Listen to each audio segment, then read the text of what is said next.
Plus two class. आज हम discuss करेंगे फेलियर ऑफ ओहम्स लॉ। जो ओहम्स लॉ था उसमें हम लोगों ने डिफाइन किया कि जो पोटेंशियल डिफरेंस है applied across the two ends of the conductor it is directly proportional to the current. अगर पोटेंशियल डिफरेंस को हम इंक्रीज करेंगे तो करंट भी इंक्रीज होगा, पोटेंशियल डिफरेंस को और इंक्रीज करेंगे तो करंट और इंक्रीज हो जाएगा। मतलब ये दोनों एक दूसरे के डायरेक्टली प्रोपोर्शनल है।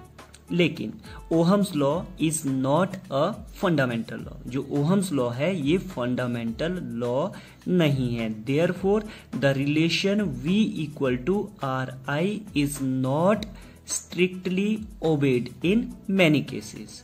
This leads to the failure of Ohm's law. तो प्लस टू क्लास हम कुछ एक केसेस को कंसिडर करेंगे जहां पे हम देखेंगे कि ओहम्स लॉ फेल हो रहा है। ओहम्स लॉ की जो कंडीशन है V is directly proportional to I, हम देखेंगे it is not satisfied. V is not directly varying with the I। Number 1, potential difference may vary non linearly with current. According to Ohm's law जो potential difference है across a metallic conductor should vary linearly with the current as shown in the figure by the dotted lines. However, the graph between the potential difference and current is found to be of the nature as shown by the thick curve in the figure.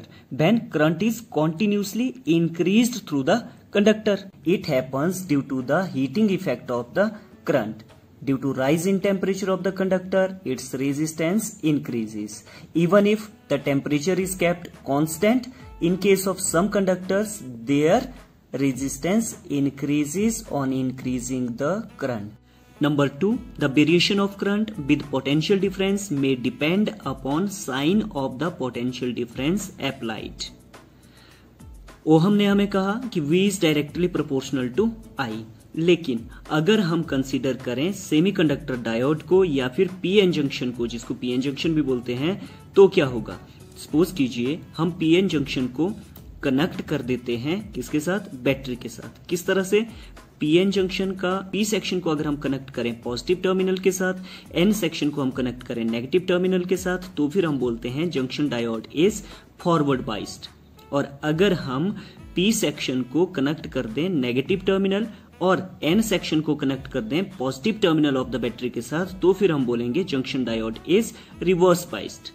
तो जो variation रहती है current की वो different होती है दोनों cases में। When the sign of the potential difference applied across the PN junction is changed, जैसे हम उसको चेंज करेंगे तो क्या होगा, तो फिर वेरिएशन करंट की डिफरेंट हो जाएगी। सपोज कीजिए हमने पीएन जंक्शन को किया है फॉरवर्ड बाइस्ड, तो उस केस में क्या होगा, उस केस में जो करंट की डायरेक्शन, करंट की जो वेरिएशन रहेगी पोटेंशियल डिफरेंस के साथ ये मोर रैपिड होगी than when it is applied in reverse manner, opposite manner या फिर रिवर्स बाइस है, तो उस केस में जो वेरिएशन रहेगी वो उतनी रैपिड नहीं रहेगी। और साथ ही साथ जो वेरिएशन ऑफ करंट है with potential difference it is non linear. यहाँ पे तो स्ट्रेट लाइन आनी चाहिए थी, करंट और पोटेंशियल डिफरेंस के बीच में जो कर्व बनेगा ये स्ट्रेट लाइन नहीं आ रही है। यहाँ पे भी स्ट्रेट लाइन आनी चाहिए थी, स्ट्रेट लाइन नहीं आ रही है। तो इसका मतलब ये हुआ कि in case of a semiconductor the variation of current with potential difference is non linear in addition to the fact that magnitude of variation depend upon the sign of the potential difference applied across it.